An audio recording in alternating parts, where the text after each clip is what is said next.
My name's James O'Neill. I'm doing this video in Penzance in Cornwall. I've got a history of doing videos. I talk about spirituality, talk about the spiritual problems of the world. And what I do is I comment on the world, politics, religions, all the stuff that's going on. In 2005 I wrote a book, self-published it. Said there was going to be a financial crash. I was the first person to do that. I've never heard of anybody who put down in writing that there was going to be a financial crash and blaming the banks and saying that the value of your homes was going to crash. Get ready, prepare. I was the first person who did it. Recently there was a film out that was Oscar nominated, The Big Short. It was showing you this group of guys who'd realised that the markets were rigged. They actually worked in the markets themselves, but even they didn't believe how rigged it was. And this film covers like 2007, 2008, and they're running around and they're waiting for the crash to happen, blah blah blah. Well, in 2007 I read my book out live on the internet. Every 2 weeks I used to do a 3-hour scripted show, and I read my book out and I'd comment about the section that I read out at that time. So while these guys were running around like headless chickens, I was trying to warn the world through this blog radio show, reading my book. And I used to comment on all the things that were going on. 2007, last day of November, I did a blog radio show, and I warned the crash was officially near. Things were happening, but it wasn't official. You couldn't pin it down, which was the whole point of that film, The Big Short. Nobody could pin it down.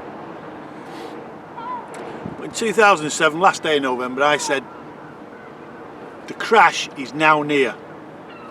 3 weeks later, between Christmas and New Year, there was a small story in the New York Times, which is owned by Rupert Murdoch. And this story said, the banks have discovered some toxic debt on their books.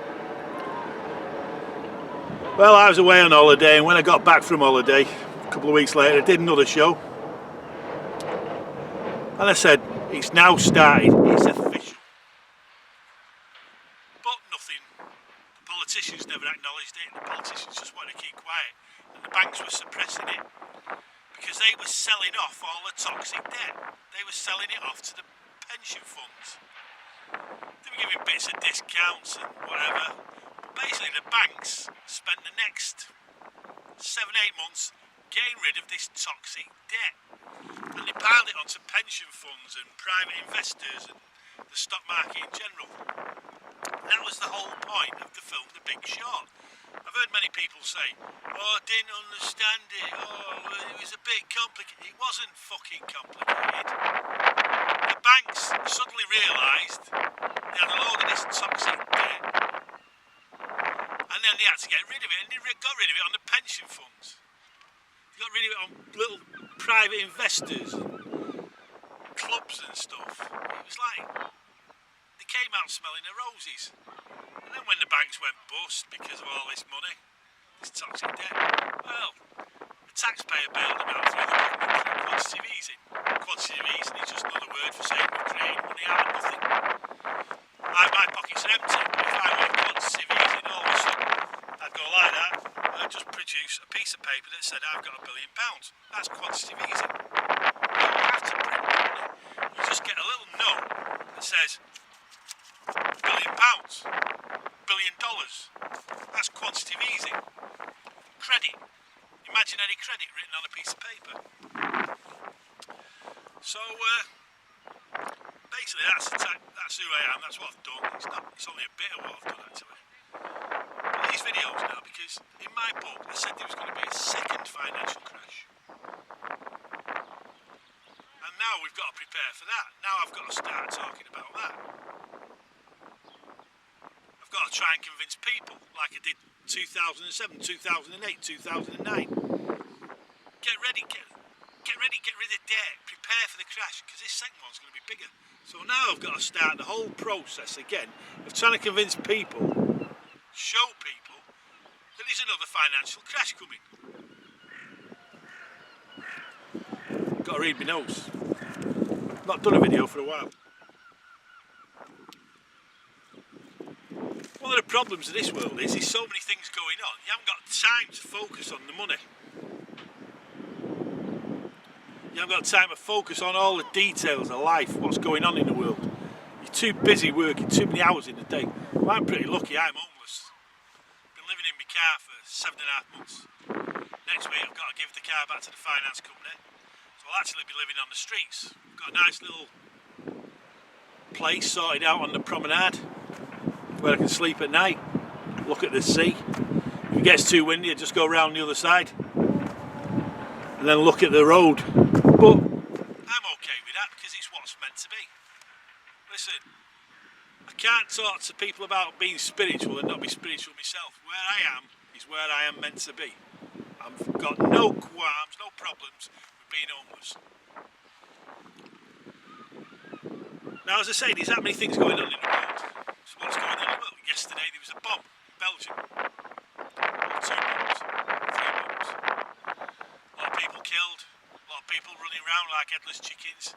It's happened before, it's going to happen again. Underground, train on the underground blown up. The IRA were doing that in the 60s in London.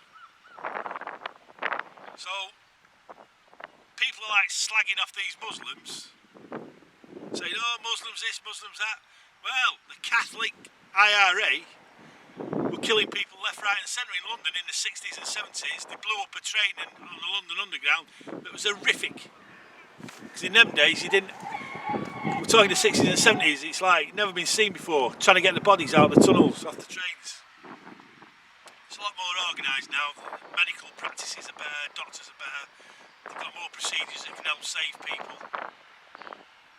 So the IRA, the Catholic IRA, were doing that years ago, so I'm not going to go too deep. I'm not an anti-Muslim, I'm anti-everybody. Because at this moment in time, things don't look good.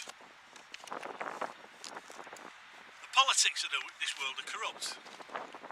And people have got to start realising, they have to realise there is an evil elite on this planet. They're evil.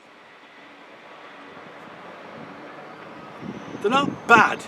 They're not like greedy. They are evil. They thrive on evil.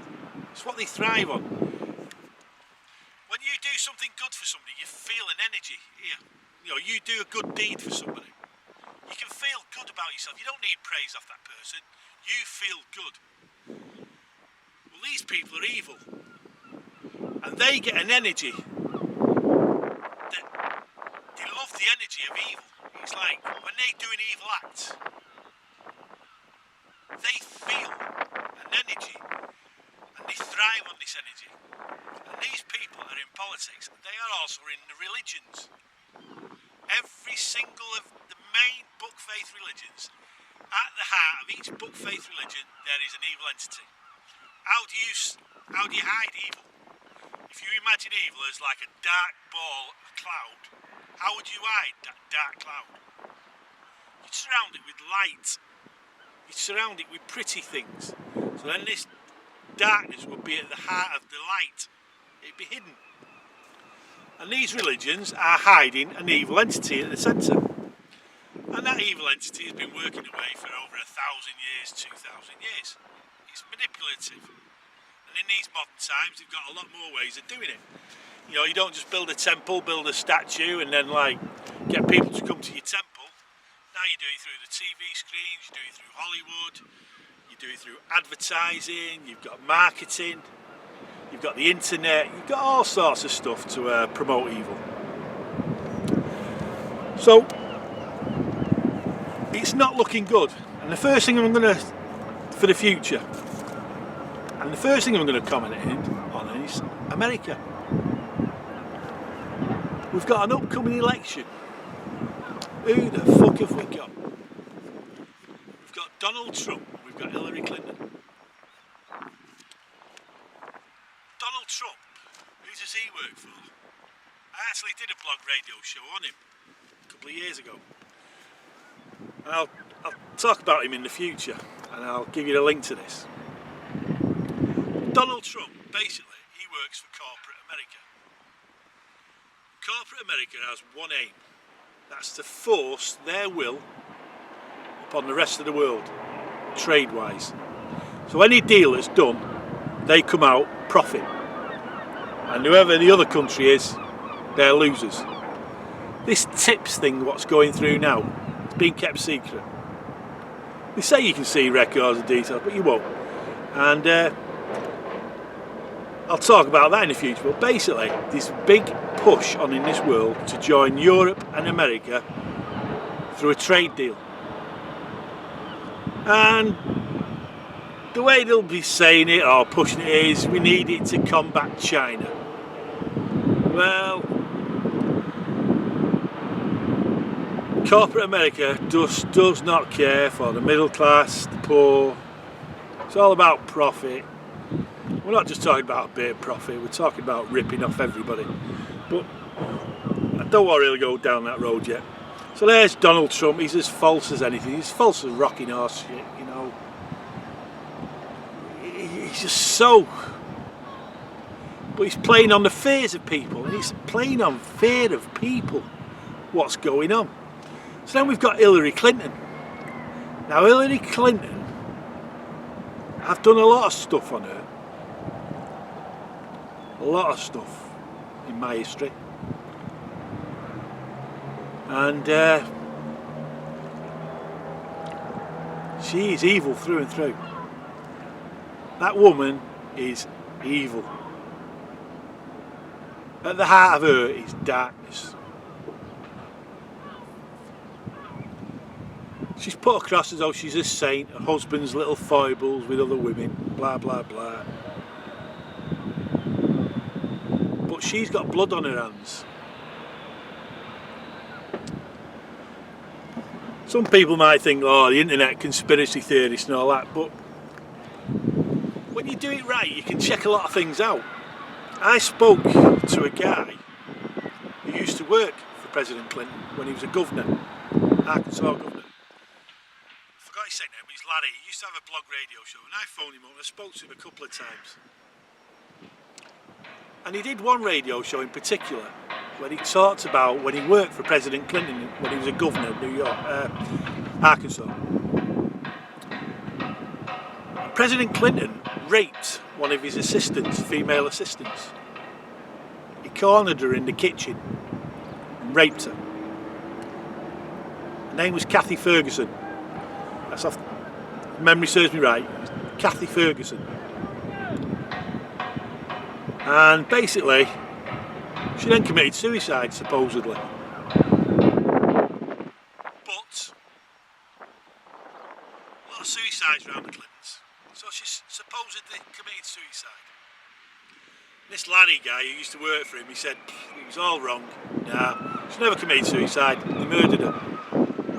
Anyway, her boyfriend was a guard.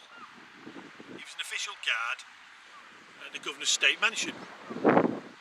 He committed suicide. So Clinton rapes Kathy Ferguson in the kitchen of the State House. She then commits suicide.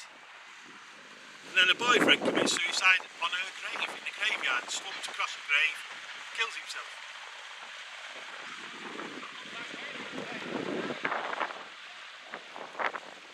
The Oklahoma bombing. Conspiracy theory again. Timothy McVeigh, blah blah blah, it's all blah blah blah. You had to search on the internet Oklahoma bombing, Sergeant Terry Yakey. Y-E-A-K-E-Y. So you put Oklahoma bombing, Sergeant Terry Yakey. Sergeant Terry Yakey worked for the Oklahoma City Police Force. He was a sergeant, that's obvious. And he was one of the first on the scene at the bombing. So he there was no cordon or nothing, he rushed in and he was saving people. He was running in, pulling people out, running in, pulling people out. And he was there from the very start. He was one of the first people on the scene. And he witnessed a bomb being taken from one of the pillars at the rear of the building. It was attached to a pillar and then being taken away by bomb disposal. And that day there was actually a bomb disposal unit all parked up in a bus in the city centre. people were driving by going, what's that, what's that? All these bomb disposable people. That's the truth. He said he said they were getting ready for a training session, and then it just happened while they were sat in the bus, the bomb went off in the Oklahoma Federal Building. Now the thing is, Sergeant Terry Yakey, when he put his report in, at the end of the day, he's put his report in, and he got commended for a medal. He got commended for his behaviour, his brave behaviour, and he was like the mayor, what he's presenting with stuff. And anyway, after a few days, a week or so, when it all settled down and all the reports were read, he was called into his commanding officer's office, and he said, what are you to change this part of your report? He said, what do you mean? Well, that bit where you said there was a bomb taken off a pillar and then taken away by bomb disposal. He said, well, that's what I saw, he said. He said, I saw him do it. Anyway, basically he went back down and he was threatened. You know, like you do, you work for the government, you get threatened. You got your pension, you got your mortgage to pay, you got your car payments, like I've got my car payments on my car. Last one, I've paid my last one, I won't be paying any more. Come and take the car back next week. But you get worried, so all this pressure was put on him. So he had this like, he started doing stuff himself, checking it out. You know how you do, you know. You don't back down, so you start doing reports and stuff. You start collecting stuff, and he noticed he was being followed. He was getting phone calls, blah, blah, blah, and all that stuff. Anyway, basically he committed suicide. But here's how he committed suicide. He pulled up, side of the road, remote area. He then climbed over. There was a blood trail from his car. His car was covered in blood. There was a blood trail from his car. He climbed over a small fence and over a big fence. Then he crawled about 100 yards because the blood trail was there, the evidence. And then he shot himself in the head. Slashed his wrist. The car was a bloodbath. There's a blood trail for over 100 yards. He's climbed 2 fences with slashed wrist. And then he shot himself in the head.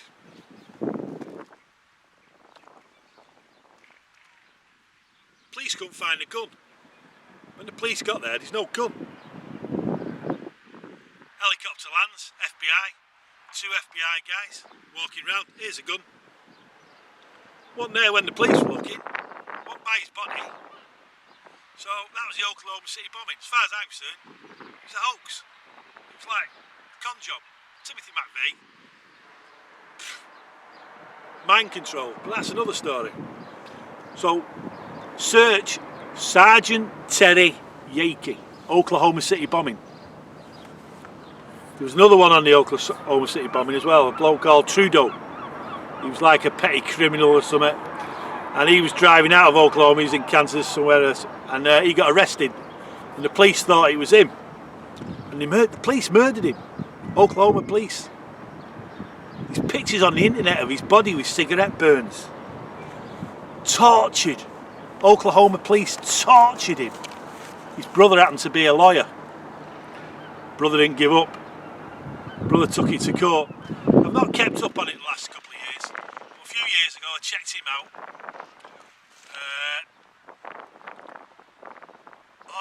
He hung himself in his cell. He's got about 30 cigarette burns on him. His body is a mass of bruises. There's no part of his body that's not bruised. And he hung himself, suicide in the cell. So, Oklahoma City bombing, rotten to the core. Well, Hilary Clinton's part of that. Bill Clinton's part of that. There's blood on their hands.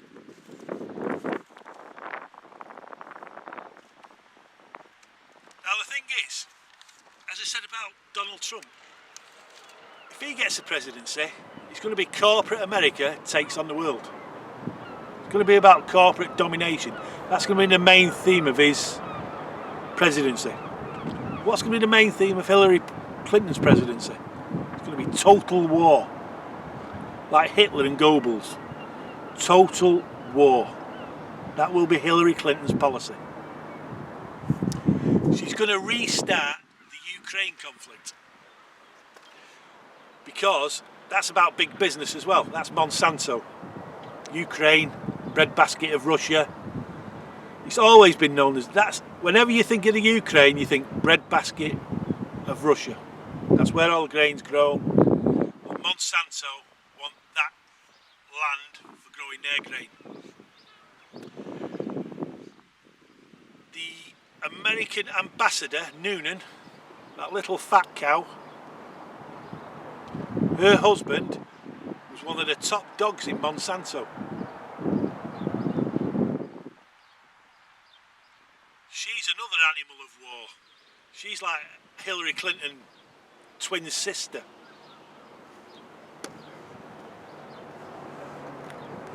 So the Ukraine war is going to get reignited if Hilary Clinton gets the presidency.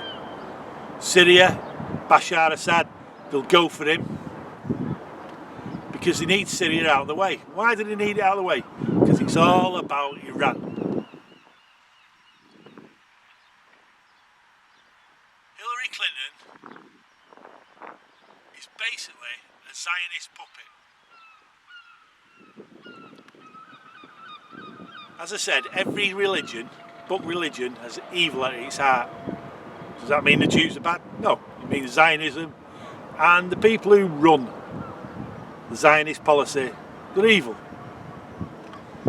So she's going to go all out for Iran.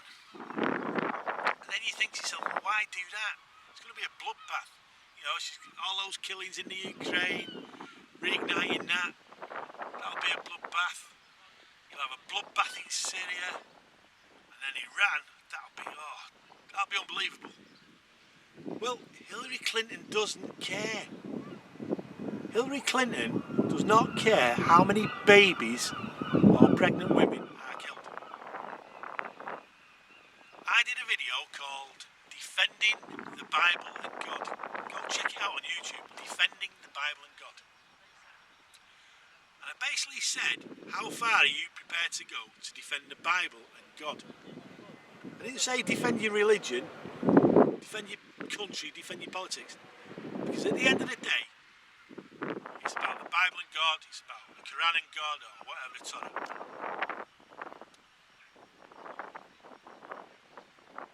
When you know something's wrong, how far are you prepared to go to defend it? Now, as soon as I say Waco, some people go, never heard of Waco. The people who do go, oh yeah, a bunch of Christian cranks, loonies, a cult. It was nothing. It had its own view of the Bible.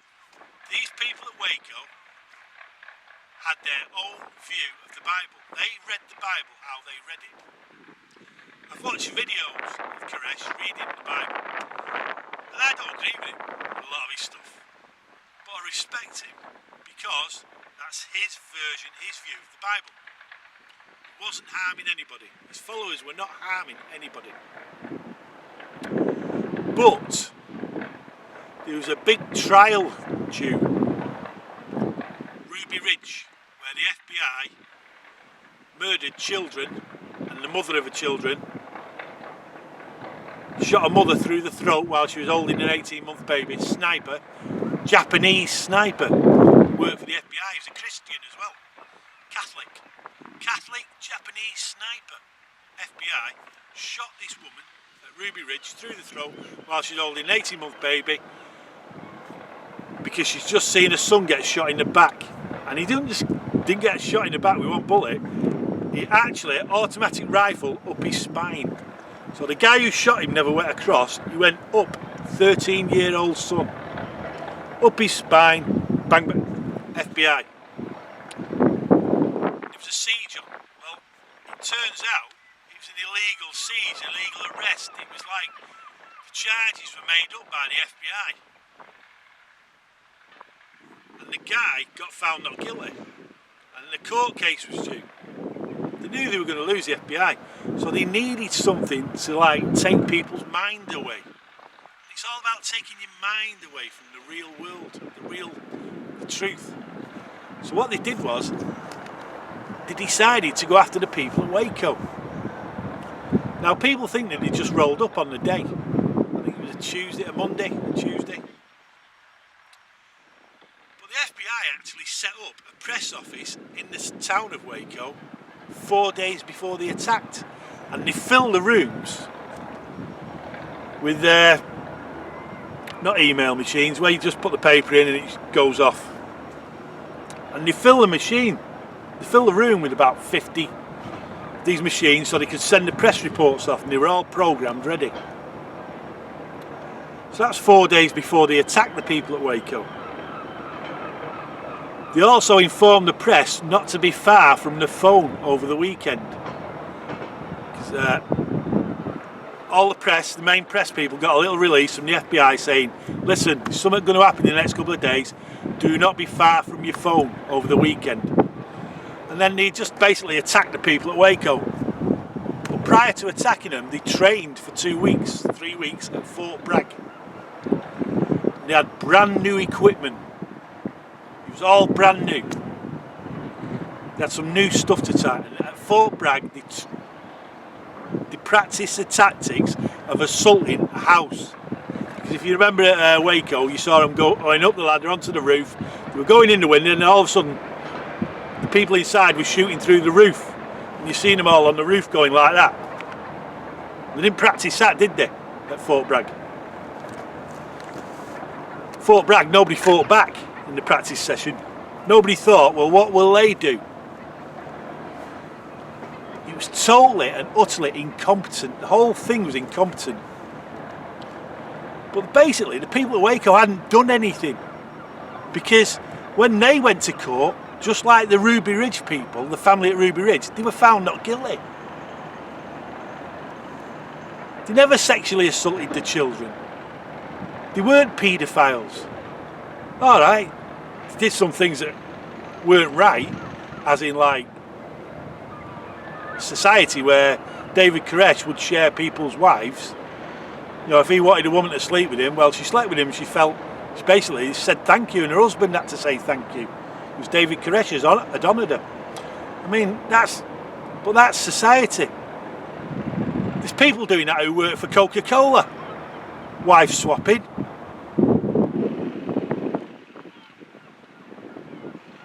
So, that's just a personal thing, but it's not a crime. But if you go watch the video I made defending the Bible and God, and I did it under the name of Jim 1A 2A, all in small letters, Jim, J-I-M, then 1A 2A, all one word. And defending the Bible and God, go search it out on YouTube, and in the information section below the film, there are 2 films, documentaries, that show you what happened at Waco. The truth of what happened. The final assault on those people was murder. They used CS gas. Now CS gas, you think, oh yeah, what the police use in a street demonstration makes your eyes water. No. The FBI ATF produced a special CS gas with cyanide in it, and it was flammable. So that's why you got the big fire. They tried to hide it, but Janet Reno, she had to admit it. But if you watch these documentaries, you'll see that the FBI murdered those people. There's no two ways about it. You see films, you see stuff that you've never seen on TV before. You hear things that you've never seen before. One of the most sickening things that you see is the Senate committee or the congressional hearing. It's either Senate congressional hearing where they all get together. No, I think it's the senators. The investigation, and you see those bastards covering it up. And one of the most horrible ones there was Senator Schumer, Congressman Schumer. Zionist, Democrat, buddy of Bill Clinton, Hilary Clinton, and he is sickening. But the Republicans are sickening as well. They all are.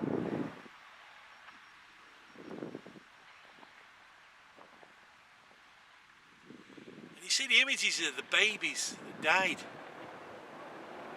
You see the bodies burnt up. And there's one baby, 18-month old, 2 years old, burnt to death, burnt all charred and cindered. But the baby actually died through the CS gas. And the reason you know this is, if I bent over now like that, it's like a curve. This baby was bent the other way. The CS gas was that bad, it caused these violent convulsions, and the baby went that way and broke its own back. 2 years old, 18-month old. He's got his little onesie on, all burnt and charred. Hilary Clinton and Bill Clinton, they okayed that.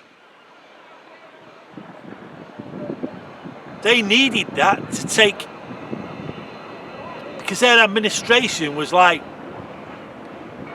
being shown to be like going after innocent people for their reasons. Because if you think about it, America has all been, what's been going on in America for the last 10 years is, you've got to be afraid of the angry loner white male. This is what Ruby Ridge was about. And you've got to be afraid of the cults, and it was all preparing ground ready for 2001, because 2001 and Twin Towers was planned. It's a planned event, and this was preparing the ground for that planned event. These evil people have got a plan, and in my book I actually said that the first financial crash was a planned event. It was a robbery. It was a theft of the world's wealth.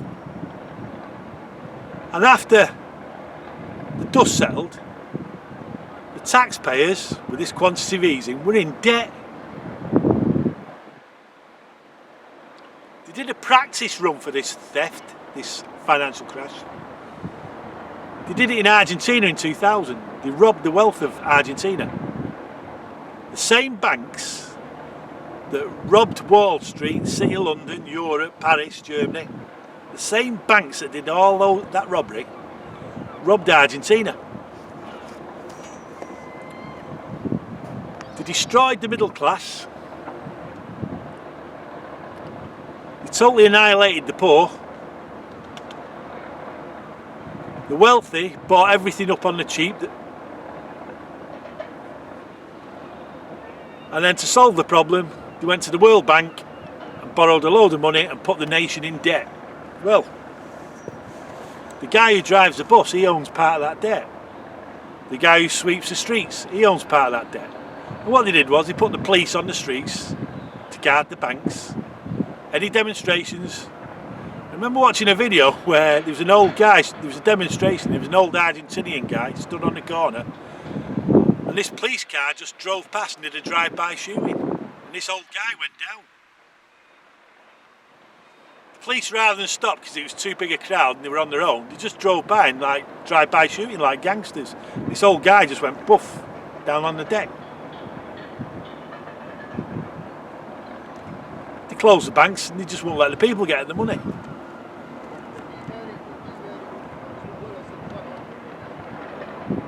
Argentina now, they're raiding the pension funds to pay off the debt. They're actually taking money out of people's pension funds to pay the debt from 2000.